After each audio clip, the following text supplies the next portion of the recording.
Welcome. We are so thrilled to have you all here today. My name is Eamon Anderson, and I'm a managing partner at Acumen America and a co-founder of the Medicaid Innovation Collaborative, or MIC.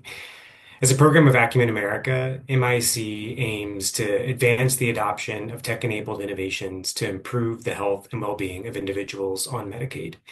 We launched MIC because we see a role for private sector tech-enabled solutions to complement all the great work that's happening on the ground to address some of the most important challenges in Medicaid.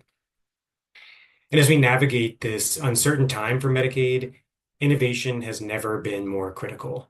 With all the potential changes on the horizon, we strongly believe that we all need to work differently and leverage powerful partnerships to continue to support the needs of low-income Americans and ensure they have access to the critical services they need to be healthy.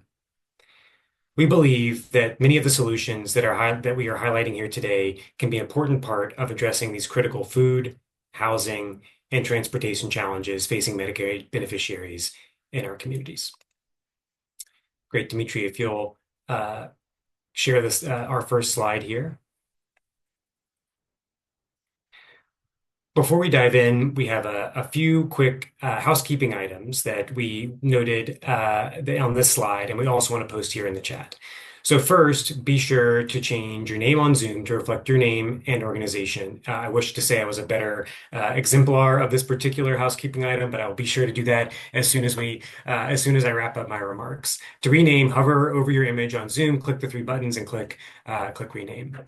Next, as many of you have already done, please do introduce yourselves in the chat and include your name, state, and the organization that you represent. Finally, we encourage you all to join by video if you can, especially in the breakout rooms. Keep your line muted and then use the chat function for any questions or reactions that come up during the conversation. Finally, please do participate in the discussion during the breakouts. These are really incredible opportunities to engage directly with some of the finest innovators in Medicaid, and the breakouts are also a lot of fun. So please do jump in. We also just wanted to reiterate this is going to be a different kind of meeting. It's not your typical 100-person Zoom meeting. We'll be using these breakouts to try to engage everyone here in this conversation in a really vibrant way, and smaller conversations with each of the entrepreneurs. So we ask that everyone please get ready to lean in, speak up, and ask questions during these breakouts here today. With all that said, we're excited to welcome you to today's showcase of 8 companies that were selected because they have the potential to tackle health-related social needs for Medicaid beneficiaries in our 3 state partners, Colorado, New Mexico, and Virginia. Across our participating states, there was a strong recognition that addressing social needs was critical to the overall health and people on Medicaid. These 8 companies were selected from over 60 applicants through a robust RFI and selection process to identify solutions that address food and nutrition security, housing security, transportation services, and health-related social needs navigation support. Thank you to all of you who participated in the selection process to help us reach this huge milestone within the MIC program here today. Many of you are on this call. This includes the Medicaid beneficiaries, state Medicaid leaders, health plans, community organizations, providers, and subject matter expertise from across the Medicaid ecosystem. For all those that are on the call today, we thank you so much for your time and support in this process. I also want to thank a number of people and organizations for their assistance and commitment to this work, starting with the teams and partners from our 3 participating states. Director Adela Flores Brennan and her team in Colorado, Director Dana Flannery and her team in New Mexico, and Dr. Lauren Walker with the Virginia Center for Health Innovations in partnership with the state and plans in Virginia. Thank you all. I also want to be sure to thank our funding partner, the 12 health plans participating in these states. Without their work, this would not be possible. Thank you all.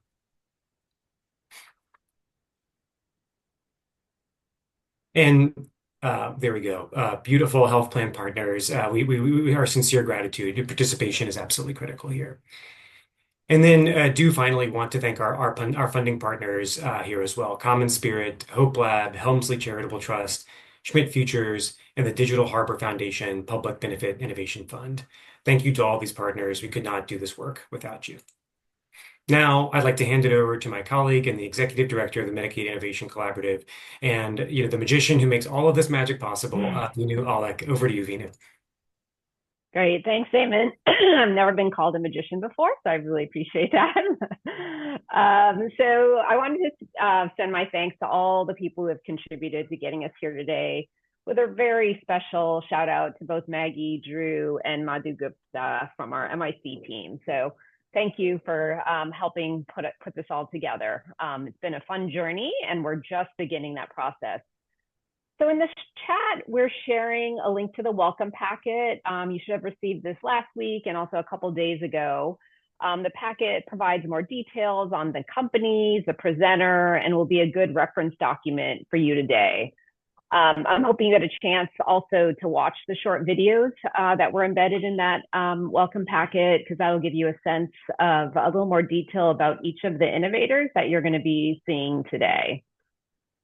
So our program is divided into three main parts. First, you're going to hear briefly from our Medicaid leaders from our partnering states, Colorado, New Mexico, and Virginia. They're going to share a little bit about why addressing social needs through innovation is important to the work in their states, particularly in this moment. We'll then hear brief elevator pitches from our 8 selected companies. So I think that'll be an opportunity to just hear an overview of each of the solutions. And then finally, we'll head into a series of 4 breakout room sessions that'll allow you to have in-depth conversations, ask the questions that you wanted to ask with the finalists, and explore potential partnership opportunities. We know it's going to be a great session. We're looking forward to spending the next 2 hours with you. So with that, I am excited to have our state Medicaid leaders from our partner states here today. We're going to hear from Director Adela Flores-Brennan, who is the Medicaid Director and Director of the Healthcare Policy Office at HCPF, which is the Healthcare Policy Financing in Colorado. Then we're going to hear from Director Dana Flannery from the Healthcare Authority in New Mexico, and we'll end with Dr. Lauren Walker from the Virginia Center for Health Innovation in Virginia. So with that, I would love to start us off with Adela, if you wouldn't mind sharing some thoughts. Welcome. There we go. Can you hear me? Yes. Thanks. Great. Hi, everyone. Thanks so much to Vinu and everyone at the Medicaid Innovation Collaborative for inviting Colorado to participate with you this year. I am dialing in from the National Association of Medicaid Directors Conference, along with my colleagues who are here. And we have spent a lot of time the last couple of days talking about the potential for changes, and also how we are just carrying forward with our missions as Medicaid programs and Medicaid directors. So given that there is a great deal of change on the horizon, the potential for disruption, I think now more than ever, we need this opportunity to think about how we're innovating in this space. Our members continue to need healthcare. They continue to have social needs that we need to meet.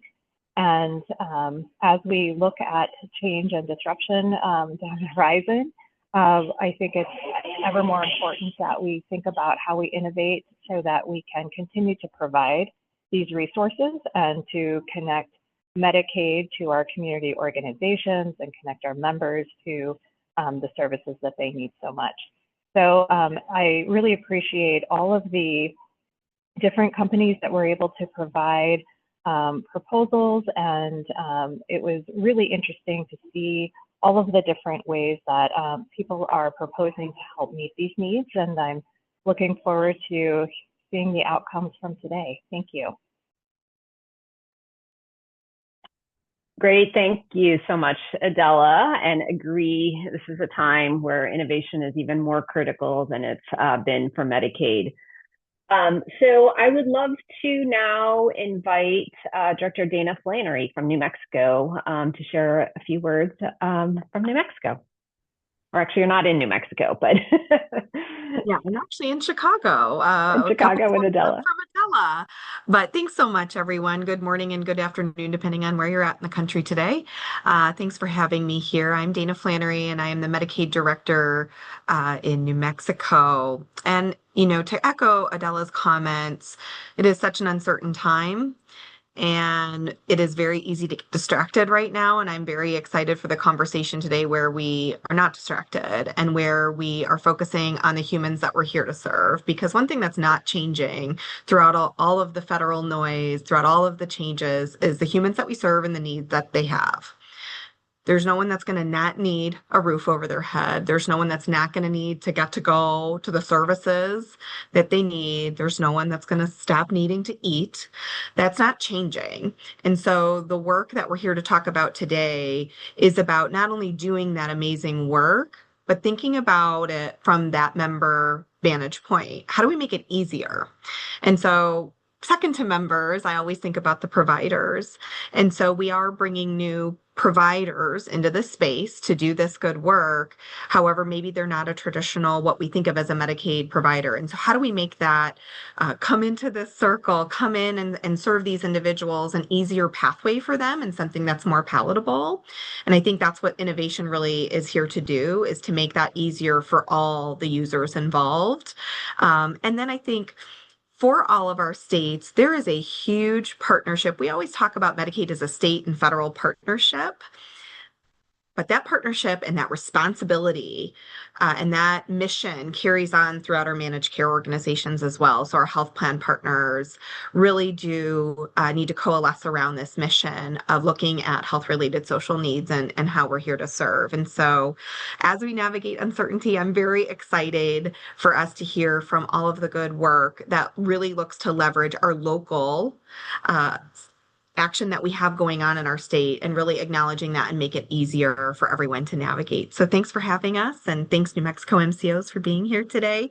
And just one other point I would make, this is my second go round through this innovation collaborative because I got to do it in another state and I still get to see the benefits of that through my colleagues that remain in that state every single day. And so I've kind of seen this from start to finish, and I really believe in what it can do. So thank you all for being here and spending your time this way. Thank you so much, Dana. And I appreciate that you've seen the MIC process all the way through and have seen the value. So really appreciate that. And we do have some of the states who participated in last year's session here as well. So excited to see the community of people touched by MIC broaden. So I would love to now turn it over to Lauren Walker from the Virginia Center for Health Innovation. Welcome, Lauren.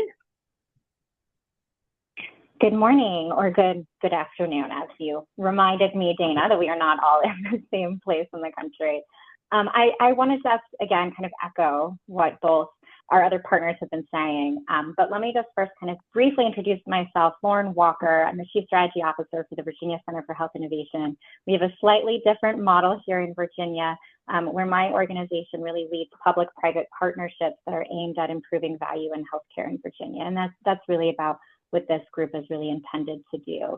And through that, we are partnering with our awesome partners at the MCOs, the Medicaid MCOs, with Anthem, Humana, Sentara, and Aetna. So thank you all for all of those partners for being here. But we're also partnering with the General Assembly, where we also have representatives from our state legislature here.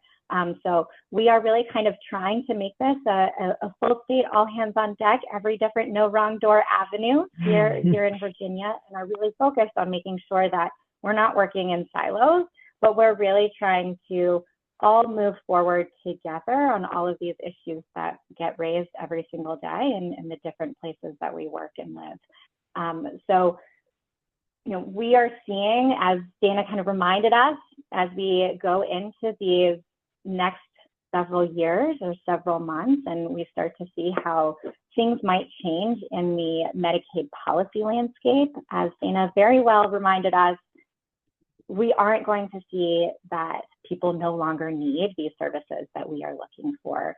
And so as we are starting to think through what our goals here are, my goal really for our group here in Virginia is to really think through how we can leverage each other, how we can really work collaboratively to make sure that we are kind of starting to think outside the box and address food, address housing, transportation, all of the other types of options that we might be able to look at to see how can we best leverage each other, because we know that we're all trying to solve these problems already. What can we do together now and really start to think outside the box? And I will just add to that, I think the other piece of this is, building trust, not just through our own partnerships and collaborations, but with our members. That's really what this is about, is that as we start to work towards some of these other, non-traditional healthcare types of services, a big piece of that is helping our members to build trust in us as a state and trust as you all as Medicaid MCOs.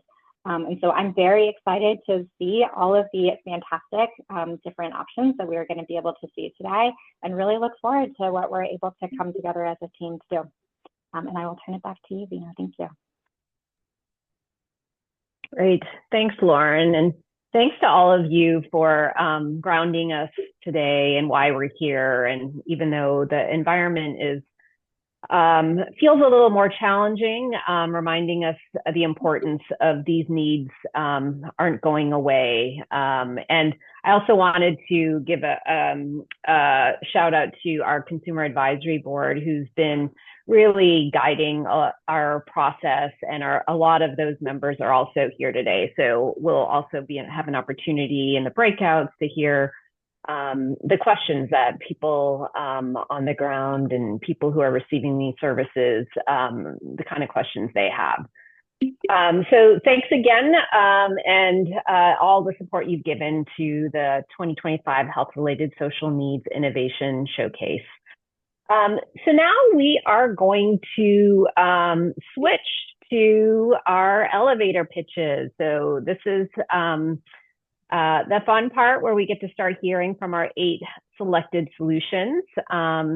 Each of the finalists have developed some really innovative product solutions across food and nutrition security, housing affordability and access, transportation services, and health-related social needs navigation services. So we're going to have an opportunity to hear from all these companies.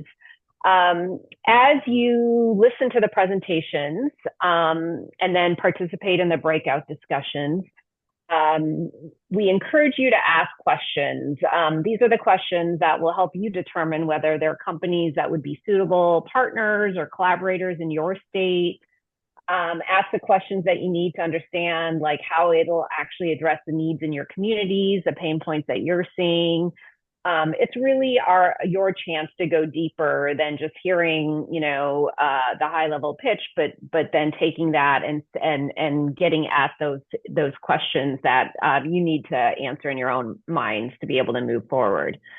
As a reminder, also, the MIC will provide small grants to support a few of the pilot implementations of selected solutions. So these are going to be partnerships between the plans or RAISE in Colorado and the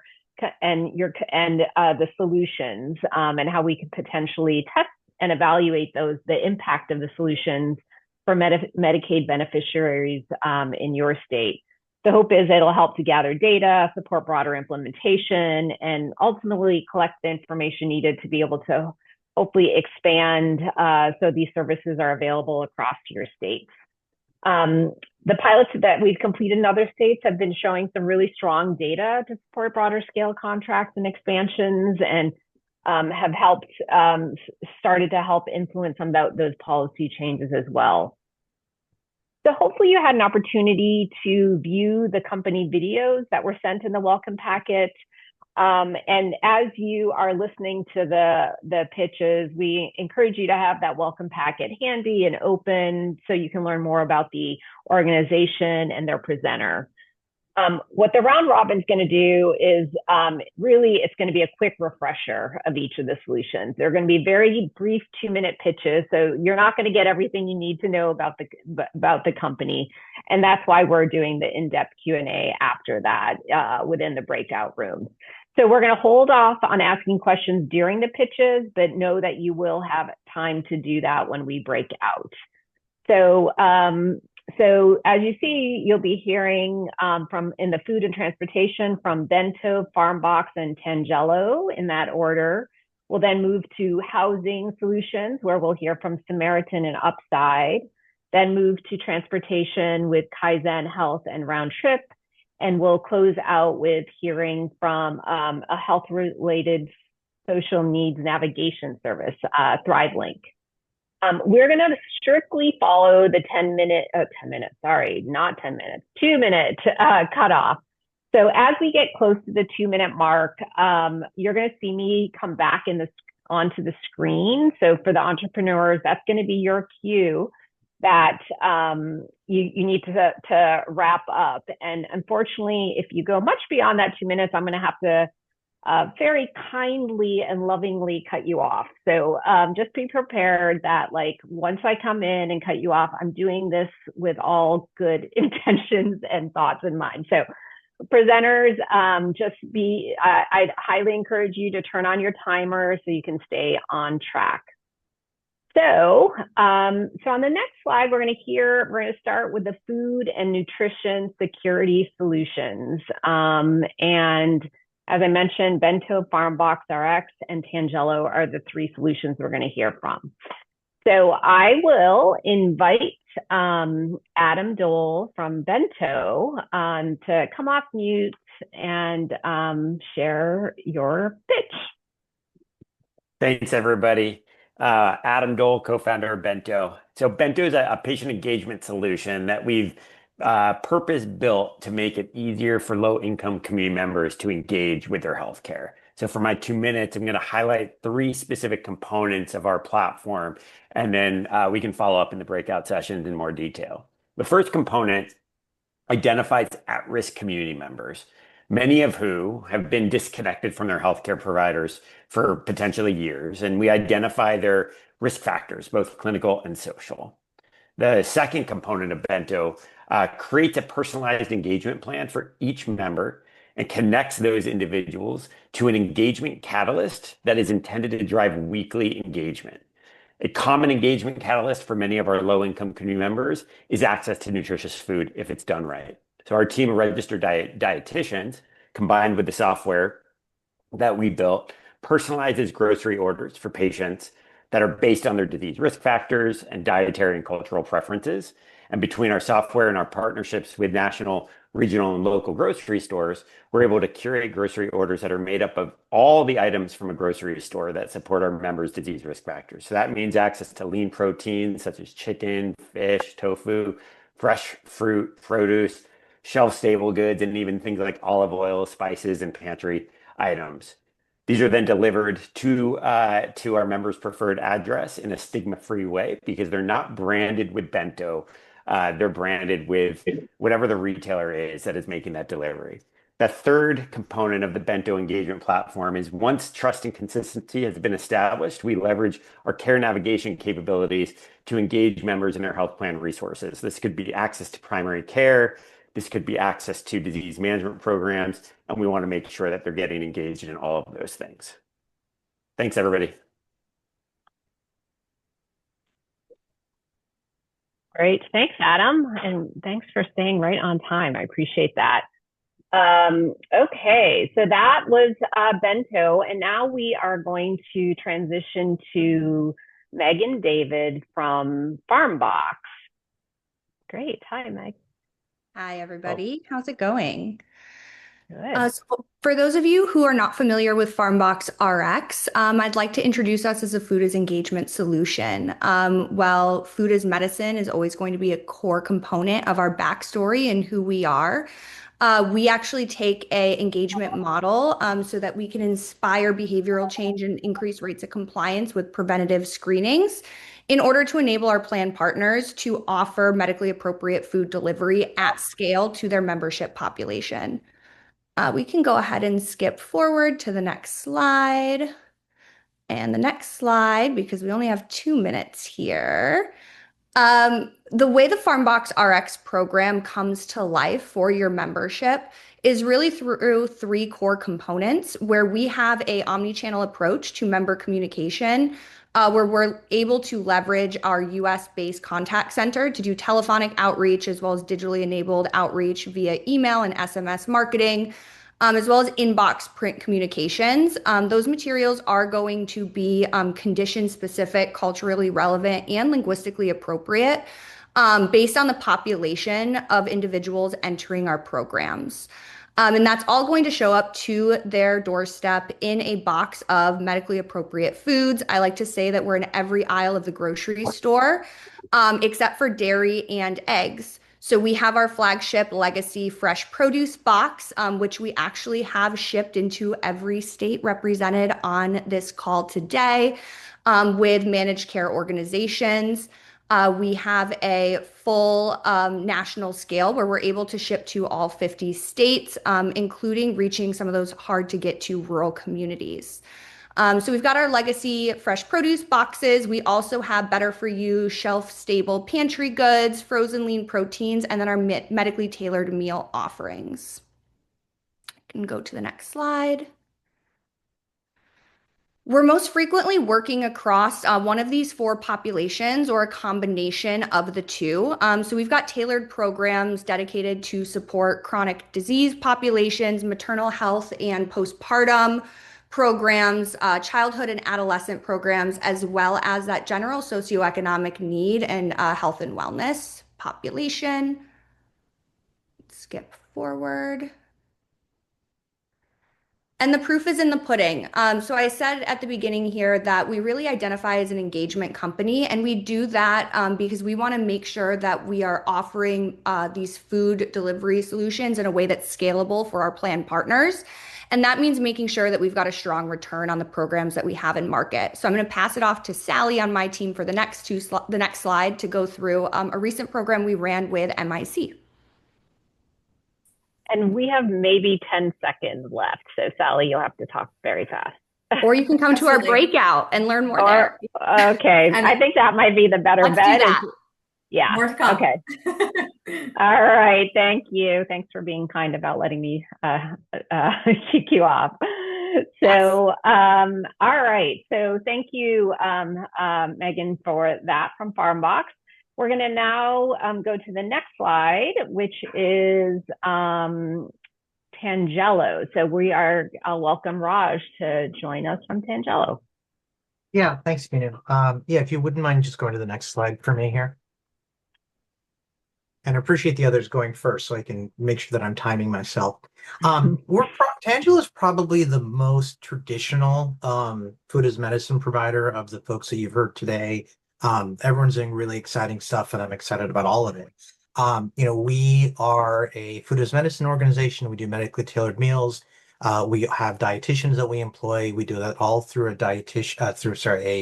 digital intervention. We have a diet assessment tool that we take all of our patients through, and then we work locally with delivery partners. We produce our own food, and we do both produce boxes and as well as medically tailored meals that are typically frozen, though we have different options. Probably what's unique about us is that because we do all of those things and because we measure diet quality at the beginning, throughout the program, and at the end, we can show outcomes really well. And actually, let's just jump to my last slide, if that's okay, Vina, or whoever's got control. We have been able to demonstrate a significant reduction in ER utilization post a program. We measure this by how have we improved diet quality, how will we improve people's BMI, and then how do both of those things ultimately reduce the ER utilization? And what's really cool is this is pretty consistent with data that we've seen in California. We typically show up as a provider in most states. We're working in North Carolina, New York, and California right now. We send thousands of meals a week. We serve many, many thousands of patients. And one of the things that and I would love to talk about this in the breakout session, is we experience this new Medicaid states implement these programs to sort of shift from food security to nutrition security, and needing to really show how you achieve these health outcomes. That's most of what I'm at my 2 minutes, so I have a ton more I can say, but we can cover it in the breakout session.